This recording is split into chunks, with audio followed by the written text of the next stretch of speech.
And now we're going to move on to item number 2, which is the fiscal year 2019 annual report of the Community Review Board on Police Practices.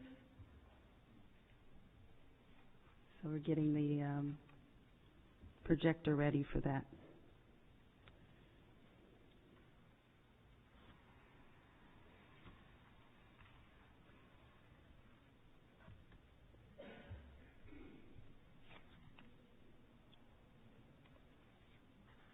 Ms. Mosley, thank you for being here. How much time are you gonna need? 20. Okay. If we could get it down to 20, that'd be great. Okay. Okay. We'll try. Okay. Good evening. My name is Joe Craver, and I am very proud to be in my second term as the chair of the Community Review Board on Police Practices, known as the CRB. With me tonight are the CRB Executive Director, Charmaine Mosley, our first Vice Chair, Brandon Hilbert, and our second Vice Chair, Tara Gentry. And I can share with you that we are very proud of the work that we have done in fiscal year 2019. This week, we will be releasing the hard copy of our annual report. I will begin the presentation and turn it over to our first Vice Chair, Brandon, who will highlight the process improvements and some of the initiatives in our new tactical plan. Secondly, second Vice Chair, Tara Gentry, will wrap up our presentation with the final case statistics for our fiscal year ending 2019. The purpose of the CRB is to empower an independent civilian group to ensure the public that complaints against the San Diego Police Department are investigated thoroughly, completely, and fairly. To recommend and to advocate policies which promote fair and humane policing of this city. Functions of the CRB are to review and evaluate 1. Civilian complaints against police officers and discipline arising from such complaints. The board may choose to make policy and procedure recommendations to the mayor and the chief of police. The board reviews and evaluates the San Diego Police Department Internal Affairs investigation of serious complaints, Category 1, brought by the public against member of the San Diego Police Department involving allegations of force, arrest, slur, discrimination, criminal conduct, and then was added in 2018, unlawful detention and search and seizure. The board also reviews and evaluates Category 2 allegations, which combine with Category 1 allegations of service, courtesy, procedure, conduct, and other, and investigation of officer-involved shootings and in-custody deaths, and the administration of discipline arising from sustained findings. As of May 2019, which I think is important, the CRB began auditing Category 2 complaints associated with Category 1 complaints. The complete and unfettered access to the San Diego Police Department and IA information and files. Important. Cooperation and collaboration with Internal Affairs, CRB does not issue orders to the San Diego Police Department, and the San Diego Police Department does not ignore requests and recommendations of the CRB. It's fair and impartial case review, not an advocate. We are not an advocate for police or the complainant. We're advocate for a fair and thorough process. The decision is based on law, policy, and procedure. Long-term, to make changes as the San Diego Police Department and the CRB. And now for the FY 2019 CRB process improvement, I'll turn it over to Brandon. Hi there. I'll try to make this a little bit quick since I know we're on a little bit of a time crunch. If there's things you guys have further questions on, feel free and we'll chime in. For outside counsel, again, thank you for adding extra budget for it. It's something that I think everyone on the board feels is very, very important. We've used it about 10 times, and obviously that funding will continue on as we go forward. Information accessibility, one of the things that we've tried to really work for is making sure that the public has good access to what we do, how we do it, and again, why we're doing it. I think one of the issues that sometimes people have is they think we rubber stamp what the police give us. We're trying to make sure that they understand what the process is, and that's not really truly the case. It's a collaborative effort. The open data portal, which went live in September, that information, I believe, is updated monthly, I believe. It's actually, I think, a pretty helpful thing. I'm not sure if you guys have had a chance to look at it. It's good information. Obviously, it's a little bit sanitized based on what we are legally allowed to share. And then kind of goes into what we have with SB 1421, the Right to Know Act, which addresses availability of police misconduct and excessive uses of force. We've updated the website. We have a comprehensive list of everything that the CRB is doing. That includes our meetings, various outreach events, and then also our workshops, which I always hate calling workshops because people think that's fun. It's really a kind of a retreat. I call them a workshop. We also put our policy recommendations, and there's also the videos of the meetings. As I was starting to talk about, there's a community component to our work retreats that we've added. We've had various community groups come to our board meetings and kind of tell us what they're doing, how the community and the police department can work better together in their perspective. And that's something that we've really tried to, based on community feedback, we've tried to incorporate more aggressively. We've also had the working retreats, also a workshop where we worked on the work plan for 2020. Obviously, I think I'll have copies in front of you right now, the annual report for last year and then also the new report for this year. We've worked with Internal Affairs and the Executive Director to gain access. So Charmaine is our Executive Director. She has access to the Internal Affairs, their files of what's going on and the status of various complaints. So when a complaint comes to CRB, we can kind of track it through the process, and also when one goes directly to the San Diego Police Department, we can kind of see it from the side. So if people come to us, we can actually find out what the status is. We've worked on increasing media and community outreach. That's something that I think we'll always continue to work on, but we've done a lot of outreach to various community organizations, various meetings.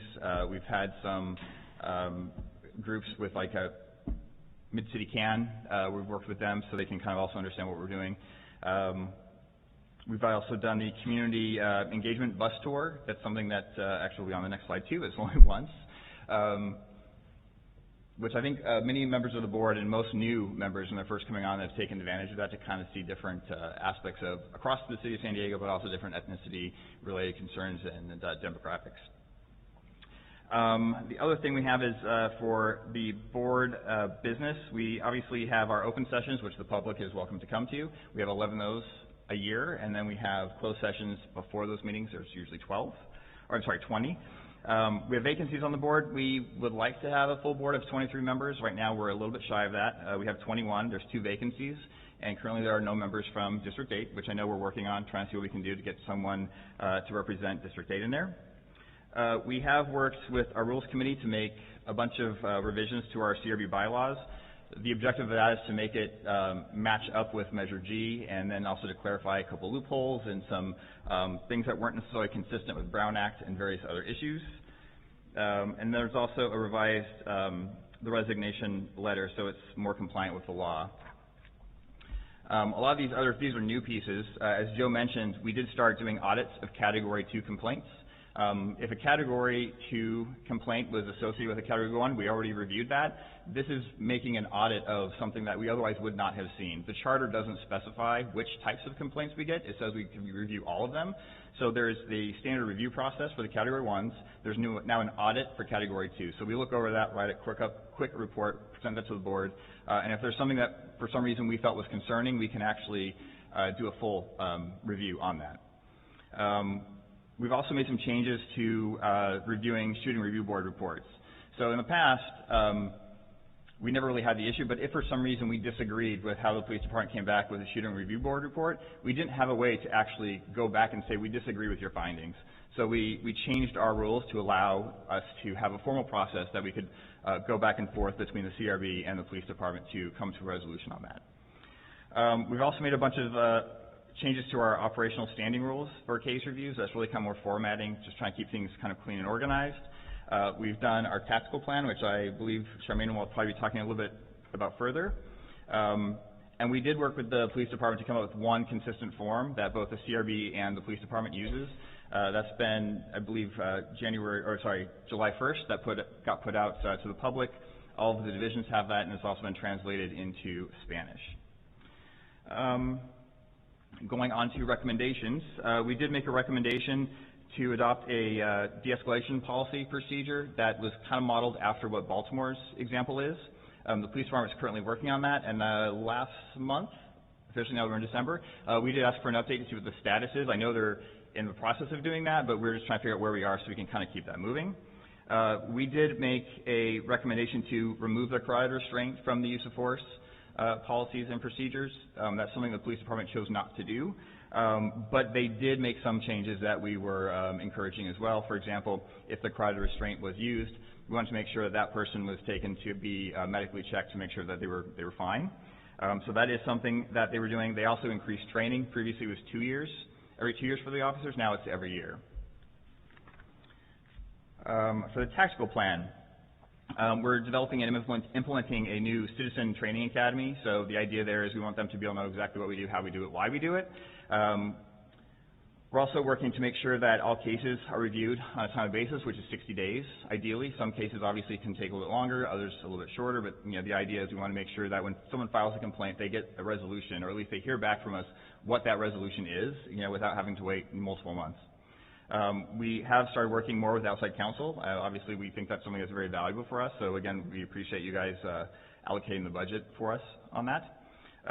We have been also working with internal affairs. This is something that we always do, so you'll see this every year, is a way to optimize and improve the complaint process. So it doesn't matter how the complaint comes in, just to make sure that that's being done well and that people who are complaining feel that their complaints are being taken seriously and addressed properly. We work with stakeholder feedback. That's everyone from obviously you guys, the police department, the community at large, for any kind of process improvements. And obviously in our open sessions, we usually get a lot of feedback from people with ideas, suggestions, and even complaints, which obviously is probably a little more of it, but sometimes that's what helps and drives policy recommendations. We're exploring finding ways to provide additional information to complaints that's allowed per the law. Right now, they kind of get a letter that doesn't really give them a lot. It just says, here's what your complaint was. It was either, sustained, exonerated, et cetera, and that we either agreed or disagreed, and that's kind of it. I think if someone files a complaint, they kind of want to know, well, did you guys agree unanimously? Was it, a split vote? I think that kind of helps them understand and realize how much time got in there. One of the things we're looking also at possibly doing is putting how many hours each team puts in on reviewing that specific case. Again, people, I think, they think we rubber stamp stuff. If they see that we actually put, 30, 40, 50 hours into a specific case, they realize we're not just reading a report, stamping it, and moving it on. Enhancing the IA investigations involving discrimination allegations. One of the things that the policy committee is looking at is we're taking the best practices from across the country. We're going to make a recommendation to the police department on the most ideal way to address discrimination complaints. As you guys probably know, it's very difficult because usually it's a he said, she said kind of a situation, which typically is a not sustained finding. Right now we still have the 4. We're going to be making a recommendation probably in the next 2 months to the police department on that. And then also we're going to work on creating a more robust communications plan. We do share a city communications staffer that does all of our social media posts and things like that. We'd like that to be a little more aggressive so the community really has more visibility to what we're doing. And then, of course, always, unless someone has a problem saying this, the programmatic awareness and outreach for overall CRB. And with that, I will pass it over to Tara. Good evening. So we're going to look at our complaint statistics, and this slide, on this slide, the information is our first time reporting out on it. Since not all complaints received by the CRB become cases, it is only appropriate that this report provides statistics on the complaints received at the office of the CRB. In fiscal year 2019, the CRB received 174 complaints. IA classified 14 of the 174 complaints as Category 1 complaints. 14 were classified as Category 2 complaints. 103 were classified as informal. 9 were referred to an outside agency. 34 were classified as miscellaneous. Based on these statistics, we can conclude that most of the cases reviewed by the CRB originated with San Diego Police Department. This continues to be problematic to the CRB, and we will continue to work with the SDPD to improve this part of the process. The next slide. So the next few slides, they're going to highlight the statistics from cases reviewed by the CRB in the fiscal year 2019. The CRB reviewed 59 cases in fiscal year 2019. This is an increase in comparison to fiscal year 2018. Most of the cases originated in Central, Mid-City, and Southeastern divisions. Last fiscal year, most cases were from the Mid-City and Southeastern divisions. The least number of cases originated in Eastern, Northwestern, Southern, and Northeastern. The next slide with the pie chart shows the breakdown of the locations where the incident took place. 18 cases were from Central, 11 were from Southeastern, and 10 were from Mid-City. And this next slide that has a pivot chart shows a breakdown of allegations and findings of the 59 cases reviewed by the board in fiscal year 2019. The cases contain 203 allegations. In comparison to fiscal year 2018, the number of cases increased by 16, and the number of allegations increased by 86. The largest number of allegations were procedure and force. According to this slide, out of the 203 allegations, 15% were sustained by IA, and 49% were exonerated by IA. We are seeing a very low number of findings of not sustained due to the officer's use of body-worn cameras. This next slide talks about the comparison of IA and CRB findings. It's important to note that CRB teams spend many hours going back and forth with IA sergeants and lieutenants regarding issues that may arise in cases. Some of these issues are resolved and we are able to reach an agreement prior to the case reaching the board. This chart shows the comparison of IA and CRB findings for those cases reviewed in fiscal year 2019.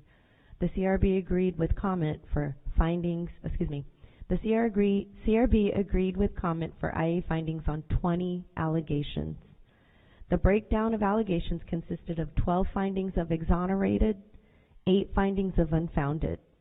Out of the 99 allegations that were exonerated by IA, the CRB agreed with 84 of the findings, disagreed with comment for 3 of the findings, and agreed with comment on 12 findings.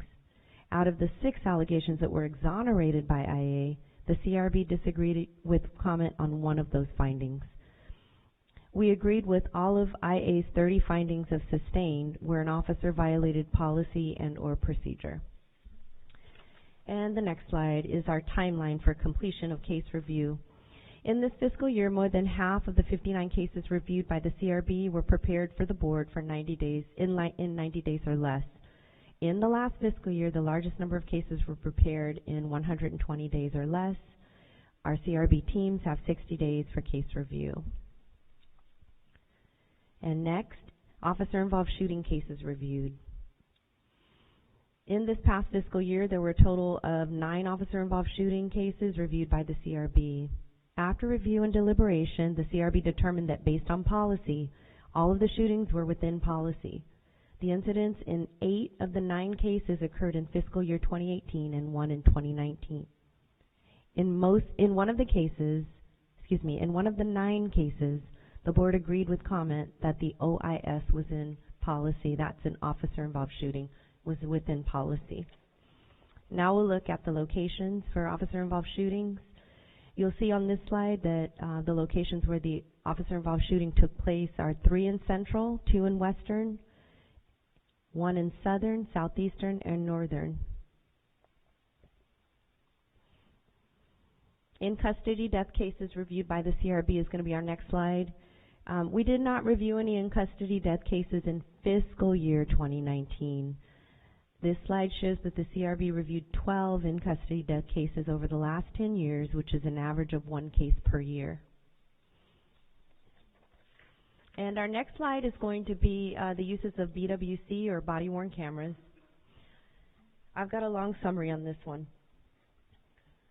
Several years ago, when SDPD officers began wearing body-worn cameras, or BWC, the CRB saw a higher percentage of officers not using his or her BWC. Due to the change in the BWC policy and the officers' continued use of the BWC, the CRB has seen higher percentage of officer compliance with SDPD's BWC policy. In fiscal year 2019, out of the 59 cases reviewed by our teams, officers were issued body-worn cameras in 57 of the cases. The BWC data in this report focused on the usage by 123 subject officers in the 59 cases reviewed by the CRB. Out of the 123 officers, 116 officers were issued body-worn cameras and 7 officers were not issued BWCs. According to the collected data, 13 subject officers were issued body-worn cameras, but the body-worn cameras were either not activated, activated intermittently, not turned on because the officer was not on official business, not working, activated after the incident, and or not activated because the officer was not on the scene.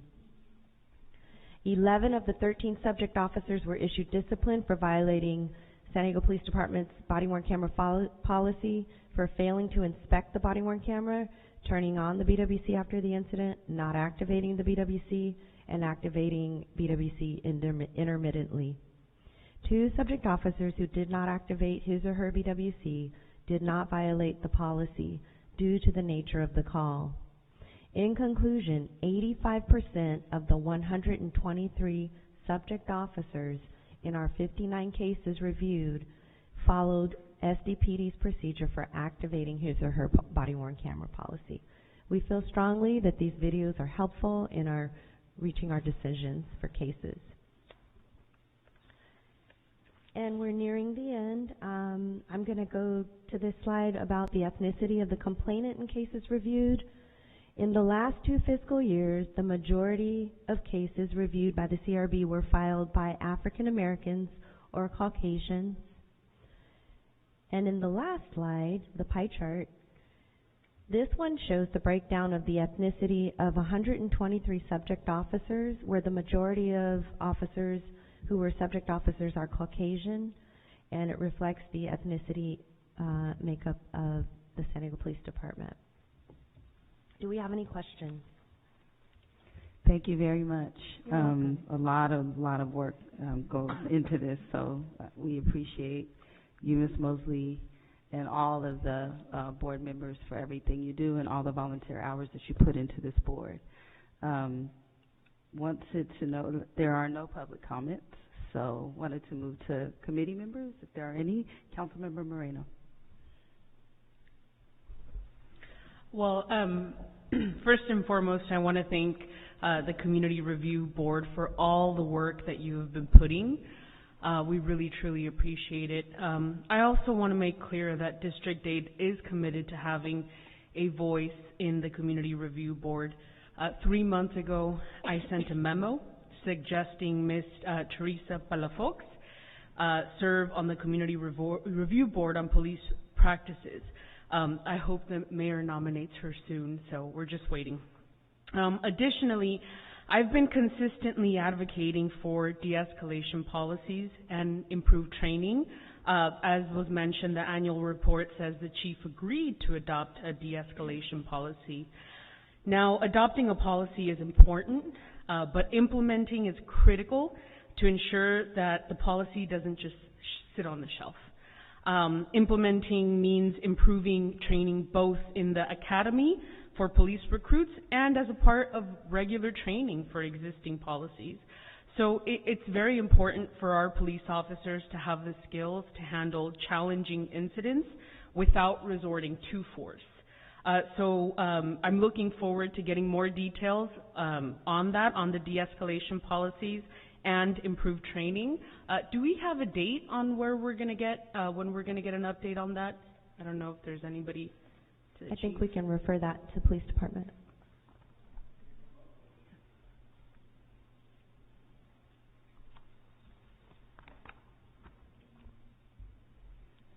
You might want to take a seat right there, too.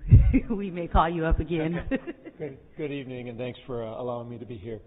So the de-escalation policy, it was drafted, it is final, but then 392 and 230 came in, and so those were just signed by the governor recently, and we're still waiting for the training aspects of 230 coming in. So the de-escalation policy has been adopted. It's just waiting for the training aspect to be included from DOJ for us. So it's something that's a high priority for us. Wonderful. I would like to respectfully request a meeting with you to see if I could see that policy. I don't know if it's open. Absolutely. It's open to the general public? Well, it's not done yet. I mean, so we put everything online. So it's wonderful. been taken back offline because we're waiting for direction from the state as it pertains to 392 and 230. Got you. Okay. Okay. All righty. Well, thank you for that. Thank you. And also, happy holidays to everybody out here, to everybody listening. And I appreciate our chair having this meeting out in the community. This is, it makes, I think, feels a little different. This is my first committee outside of City Hall. So thank you to everybody that's here and participating. We really appreciate you being here. Thank you. Councilmember Kate. Thank you, Madam Chair, and thank you for the presentation, all the work you've put into this very detailed report. I just want to get to a point you mentioned in your, more toward the opening of your comments, and that was about the number of hours that are spent on a case. Do you currently track the number of hours that you spend on each case? You catalog that? Yeah, so every team, when they do their cases, we actually have a log. So they mark when they come in, they mark when they leave. So for every specific case, we do have that information, depending on what it is. Obviously, an officer-involved shooting is going to be higher. If someone was rude to them, it might be lower. But yeah, we do have those hours by case. I don't know if we actually have that in the report, but the whole board did about just over, I think it was 4,300 hours last year. So 4,300, I'm going to try to do math in my head, divided by 123, so that's what, 40 or so hours per case, give or take? It fluctuates, but yeah. Okay. And that's, you said in the letters to the complainants, you're determining whether or not the feasibility of including either at least the number of hours per that case, or maybe just, can you be general and say, on average, we spend about 40 hours per case? I think ideally, we would probably like it to be specific to that specific case. I think just saying on average we review, it's 20 hours per case, I think doesn't give that one specific complainant much information on how much time we spent on that specific allegation, for example. Okay. But we're also trying to give them like the rationale behind, why we agreed or why we disagreed. And again, I don't say we're handicapped by it, but there's only so much we can actually share by the law. So we're trying to figure out what we can do, and that's partially what we're working with outside counsel to determine. Yeah. I agree, at least on the number of hours issue is pretty enlightening in terms of how much time you actually spend on each of the case. So, thank you, Madam Chair. Thank you. Vice Chair Bree. Thank you.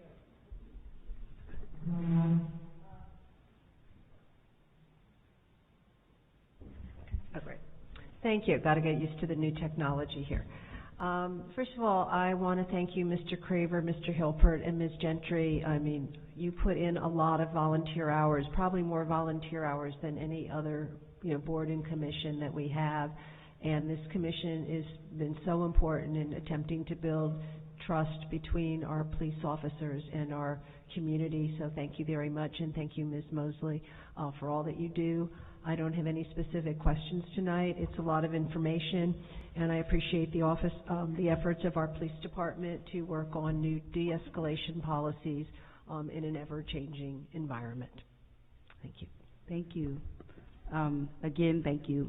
I wanted to, while it's on my mind, because it's not written down, the 85% that you talked about of officers that do have their body-worn cameras on, do we have numbers from previous years to see how that is improving, or how is it improving, like in the last, since we implemented that policy?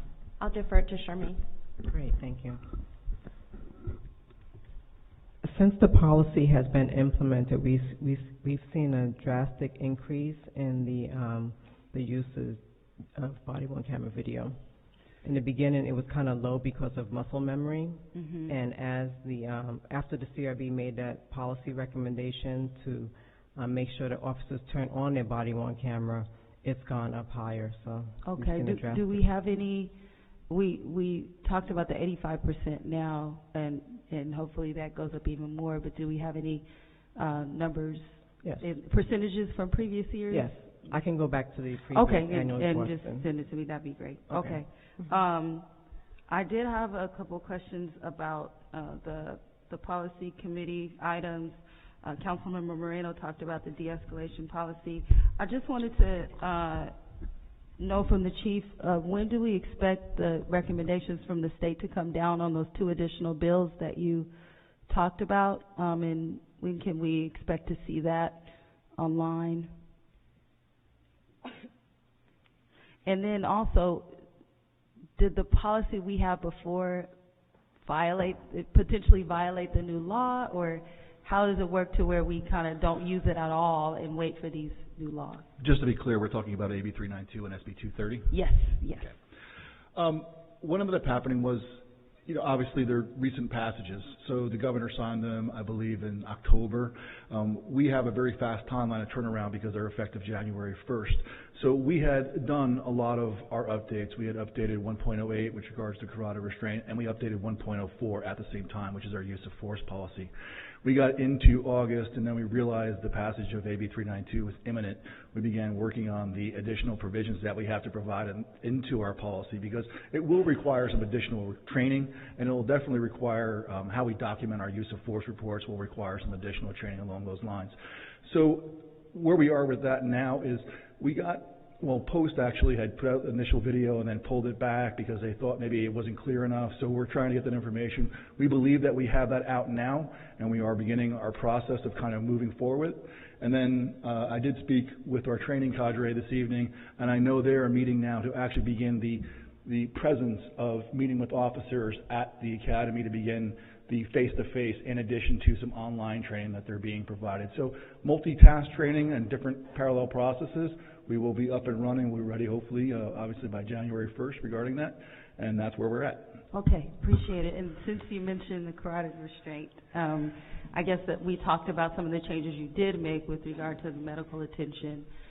What is the reasoning for not identifying that particular method as a fatal, I don't know the wording, I have to look back into it, but on the discipline matrix, kind of bumping it up? So let me just kind of go full circle with this. Okay. So we do have a policy that bans a chokehold. It does clearly state that the chokehold, which attacks the front of the neck, is banned unless you find yourself in a life-threatening position where you could use your firearm.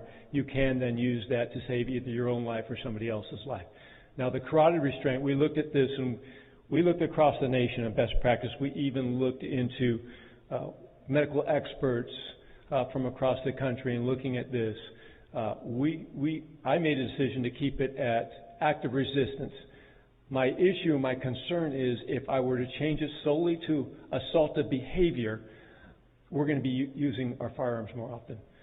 This is a way for some people, smaller statured officers, to take somebody in custody who might be involved in a mental health crisis, excited delirium, or very violent, and basically within seconds, be able to take them into custody with no injury. And so that's why I looked at that. We did, like I said, a nationwide study on this. That document is out. It has been made public, and that's why the decision I made that. But we look at this every single year. That's an agreement that I made, looking at all policies yearly, and we'll continue looking at this. We also monitor every time somebody uses or applies the carotid restraint in the field. But we also added the fact that if it's applied, even pressure very slight, that person has to be transported to a hospital for evaluation. And that was one change. Okay, thank you very much. Thank you.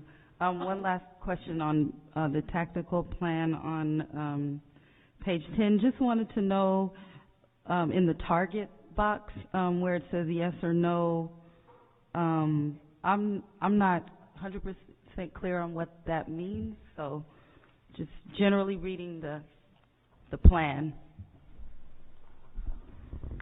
So the yes or no in the target boxes means whether or not the initiatives were completed. And there's no indication of it, whether it's yes or no? No, not Or is yet. that, okay, Because it's gonna be, this is the, tactical plan that the CRB Okay. actually approved, okay. and at the end of the year, well, So end of next the year, fiscal we'll. year. Yeah, we'll have it it'll filled be- in. Okay, Mhm. got it. Okay, thank you very much. Thank you. Thank you so much for all you do and for being here this evening. And we appreciate you. And so we're gonna move on to item 3 now. And item 3 is the biannual update from the Commission on Gang Prevention and Intervention. Pastor Sandoval, Office of, is the Executive Director. And we have, Chair Hood. Thank you for being here. How much time do you need? Oh, we have Commissioner Brown, sorry, too. 20 minutes or less. Thank you.